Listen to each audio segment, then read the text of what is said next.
I'm going to show you in this video the top 10 things that I did in order to make $30,000 in my first year on Etsy. First of all, I sat down and I asked myself, what do I personally have experience in or knowledge of or an expertise in? So at the time that I started my Etsy shop, I was actually a wedding photographer. So that is the audience that I chose to cater to because I knew what they needed, what problems they had, and how to best solve that.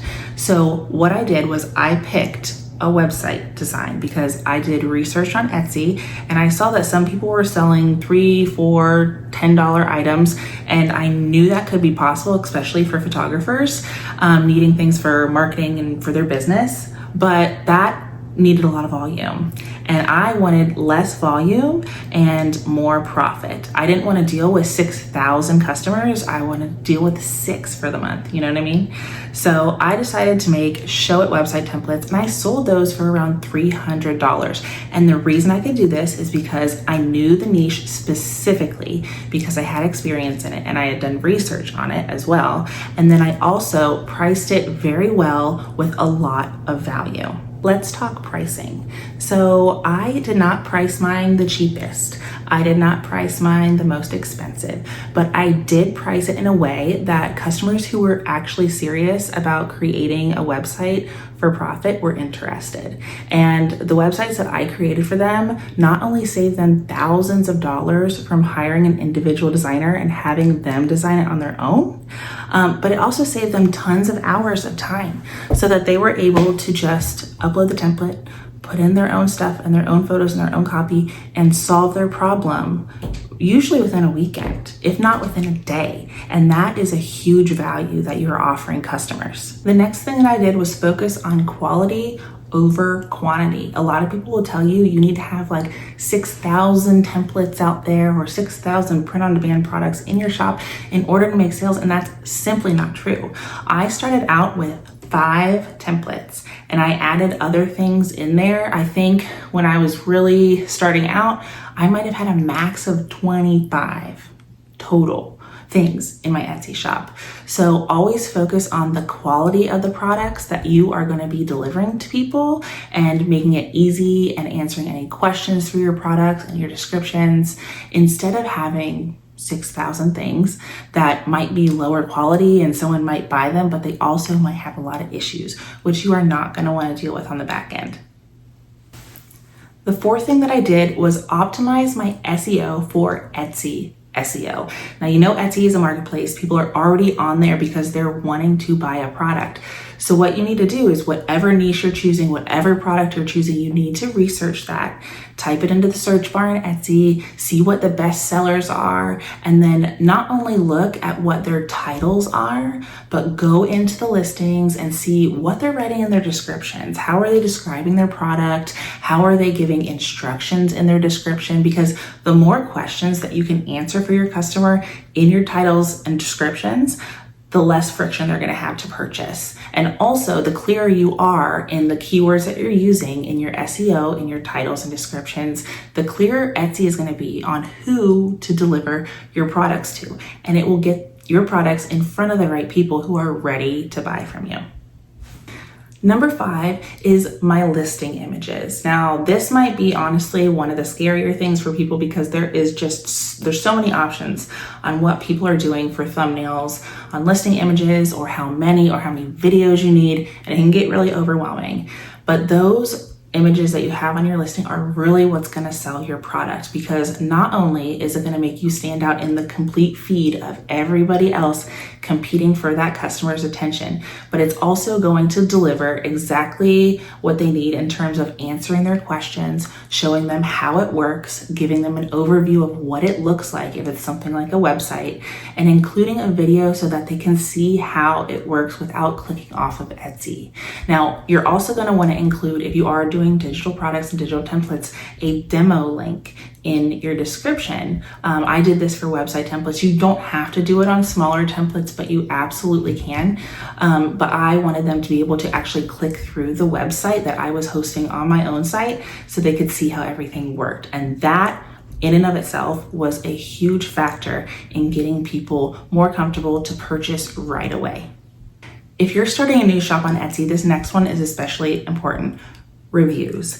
And I know it might not seem like a big deal, especially when you're starting out, but that is exactly what gave my shop so much traction. I mean, I know the other things were huge factors. Everything kind of goes together in a package on what made it work, but getting reviews and having that like social proof or trust factor in a new shop, especially when you're just starting out, is huge. So if you can always ask your customers like, hey, can you write me a review? Or even if you want to offer someone that you know that's in that profession or niche, you can offer them your website template at either a discount or free and have them buy it through Etsy, and then they can leave you an honest review on what they think. And then also, if you do have a review that comes back and it's not 5 stars, you don't want that. You want to reach out to that customer and resolve their issue right away, because they can then edit that review. So if they give you a 1 star because something wasn't working and you reach out to them right away and you fix it, typically what I've seen in my own shop is that they will go back in and they will completely revise the review, change it to a 5 star, and rave about your customer service, which is really something that is super important. Now, on top of reviews, it kind of goes hand in hand, but being a star seller and responding to your customers within, I think it's 24 hours right now, but always keep your star seller status, always reply to all of your messages that you have, and always troubleshoot really well with your customers and resolve their issues quickly. All right, number 8, and this might seem really obvious, but maybe it doesn't. But every time someone asks a question or has an issue with your product, go in and improve it. I was constantly updating my templates, constantly improving things based on customer feedback or questions that people would send me in Messenger on Etsy's backend platform, or after they bought it, any questions or issues that came up. I would tweak my templates. I would add those instructions into either a PDF that came with the purchase or into the description itself. And that also boosted traffic because people were a lot more clear on what was going on, and there was a lot less issues after purchase that I didn't have to deal with anymore. Number 9, I didn't just wait for Etsy to sit there and push my products out to people. I wanted to take action, and so I started Pinterest accounts, and I would post constantly my images on there, my listing photos. I would share it directly from Etsy to Pinterest, so it would track back to my Etsy shop. And I also did Etsy ads. Now, I did not start out using a lot of Etsy ads and putting a ton of money into it. Maybe $1 a day, and then maybe $2 a day. And that was only after I had gotten enough sales that I felt like, okay, I made this for sale. Even if I ran $1 a day on Etsy for the rest of the year, it would be paid for by this single sale, because I didn't want to be out any money if it wasn't successful. Well, it was very successful. Etsy is amazing at sending all of your ads to the exact right people and displaying them at the top of the feed on whatever search page people are searching for. And it's super, super helpful. So that is definitely not something you have to do right away, but it is absolutely something that helped me get to my goal at the end of the year for my passive income Etsy shop. And lastly, I stayed consistent. This is probably the hardest thing to do. So once you put your products up there, it's not a set it and forget it as much as you want it to be.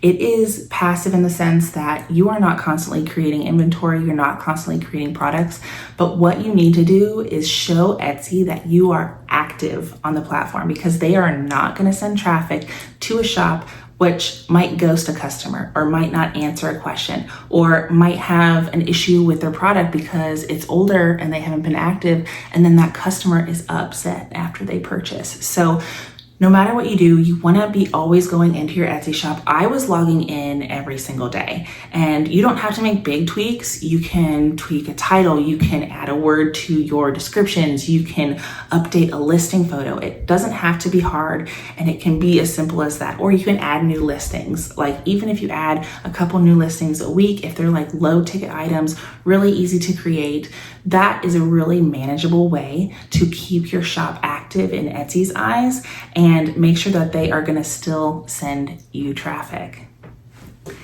So those were the top 10 things that I personally did to reach my goal of $30,000 on my first year on Etsy selling digital products, mostly passively, except for customer service and updating things, of course.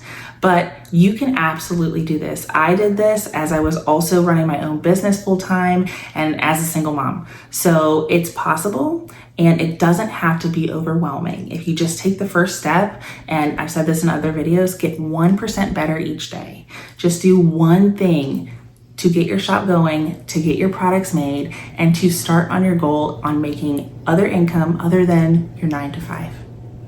I'll see you guys on the next one.